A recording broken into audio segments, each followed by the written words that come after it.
नमस्कार, प्रभा साक्षी पॉडकास्ट में आप सभी का स्वागत है। आज के इस पॉडकास्ट में बात करेंगे कि विश्व गुरु का युग शुरू, 20 देशों के नेताओं से 20 मुद्दों पर बात, अब दिल्ली से चलेगी दुनिया। तो आइए सुनते हैं आज के इस पॉडकास्ट को। लेकिन उससे पहले अगर आपने हमारे चैनल को सब्सक्राइब नहीं किया है तो जरूर कर ले, ताकि आप भी रोज ऐसे ही इंटरेस्टिंग और जानकारीपूर्ण पॉडकास्ट सुन सकें।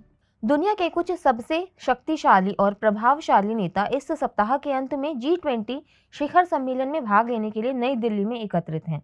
अमेरिकी राष्ट्रपति जो बाइडेन, ब्रिटेन के प्रधानमंत्री ऋषि सुनक और अन्य राष्ट्र अध्यक्ष वर्ष के सबसे महत्वपूर्ण वैश्विक सभाओं में से एक में भू राजनीतिक तनाव, आर्थिक मंदी और बढ़ती खाद्य और ऊर्जा की कीमतों पर चर्चा कर रहे हैं। भारत ने पिछले साल 1 दिसंबर को G20 की अध्यक्षता संभाली थी और देश भर के 60 शहरों में G20 से संबंधित लगभग 200 बैठकें आयोजित की गई थी। नई दिल्ली में 18वां G20 शिखर सम्मेलन पूरे वर्ष मंत्रियों, वरिष्ठ अधिकारियों और नागरिक समाजों के बीच आयोजित सभी G20 प्रक्रियाओं और बैठकों का समापन है। 20 देशों के नेताओं से किन मुद्दों पर बात। अमेरिकी राष्ट्रपति जो बाइडेन के साथ बैठक में भारत और अमेरिका के बीच अहम समझौते हुए, साथ ही G20 समिट की बैठकों से पहले सहमति बनाने की दिशा में अहम पहल हुई है। बांग्लादेश की प्रधानमंत्री शेख हसीना के साथ ऐसे समय बैठक हुई जब रोहिंग्या सहित कई मुद्दों पर भारत और बांग्लादेश आपसी सहमति बनाने की कोशिश में है। फ्रांस के प्रेसिडेंट मैक्रो के साथ मीटिंग ऐसे समय हो रही है जब दोनों देशों की रक्षा संबंध सर्वोच्च शिखर पर हैं। कनाडा के पीएम जस्टिन ट्रूडो के साथ मोदी की मीटिंग तब हो रही है जब वहां अलगाववादियों को तरजीह के मुद्दे पर दोनों देशों में तलखी रही है।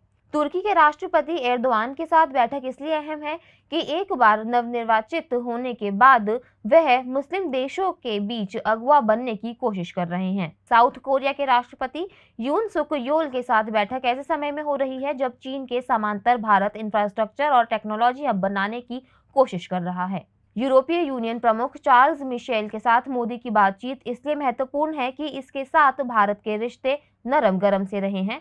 बैठक में संबंधों को स्थिरता लाने की कोशिश होगी। नाइजीरिया के राष्ट्रपति बोला अहमद टिनुबू के साथ मोदी की मीटिंग ऐसे समय में होगी जब भारत अफ्रीकी देशों के सबसे मुखर आवाज बनकर सामने आया है और इसे G20 सदस्यता दिलाने की पहल की है। मॉरिशस के प्रधानमंत्री प्रविंद नाथ के साथ मोदी के आत्मीय रिश्ते रहे हैं। रणनीतिक रूप से यह भारत का अहम साझेदार है। शुक्रवार को ही बैठक रिश्तों को मजबूत करने वाली मानी गई। ब्राजील के राष्ट्रपति लुइस इनासियो लूला डी सिल्वा के साथ मीटिंग इसलिए अहम है कि भारत अब G20 अध्यक्षता की कमान इस लैटिन अमेरिकी देश को सौंपेगा। ब्रिटेन के प्रधानमंत्री ऋषि सुनक के साथ मोदी की मीटिंग मौजूदा ग्लोबल ऑर्डर में अहम है क्योंकि दोनों देशों के बीच मुक्त व्यापार समझौते पर गतिरोध बना हुआ है। इटली की पीएम जॉर्जिया मेलोनी के साथ हाल फिलहाल में मोदी की यह दूसरी द्विपक्षीय बातचीत हो सकती है। पिछली बार मेलोनी ने मोदी को दुनिया के सबसे लोकप्रिय नेताओं में से एक बताया था। यूएई के राष्ट्रपति शेख मोहम्मद बिन जायद के साथ बैठक में मोदी खाड़ी देशों के साथ रिश्तों को मजबूत करने की मुहिम की ओर बढ़ सकते हैं। जापान के प्रधानमंत्री फूमियो किशिदा के साथ मोदी की बैठक इसलिए अहम है कि दोनों देशों के चीन की विस्तारवादी नीतियों से प्रभावित रहे हैं। ये दोनों मिलकर चीन को संदेश दे सकते हैं।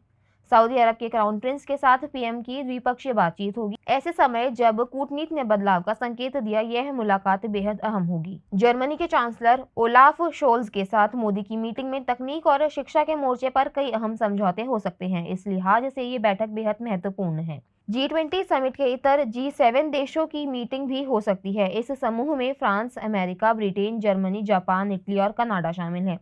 ये देश रूस के खिलाफ प्रतिबंध लगाने की तैयारी में है। अफ्रीकी यूनियन के साथ मोदी की मीटिंग इसलिए अहम है कि इसे G20 समूह में शामिल करने के लिए भारत ने सबसे अहम भूमिका निभाई है। क्वाड की मीटिंग भी इस दौरान हो सकती है। ऑस्ट्रेलिया, जापान, अमेरिका और भारत का यह समूह अगली क्वाड मीटिंग की घोषणा कर सकता है। इसके 25 जनवरी को होने के आसार हैं।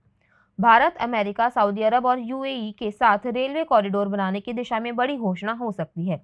इसे चीन को काउंटर करने का कदम माना जा रहा है। आज के लिए इतना ही। अगले पॉडकास्ट में किसी और मुद्दे पर देंगे आपको विस्तृत जानकारी। तब तक के लिए जुड़े रहें प्रभा साक्षी के साथ।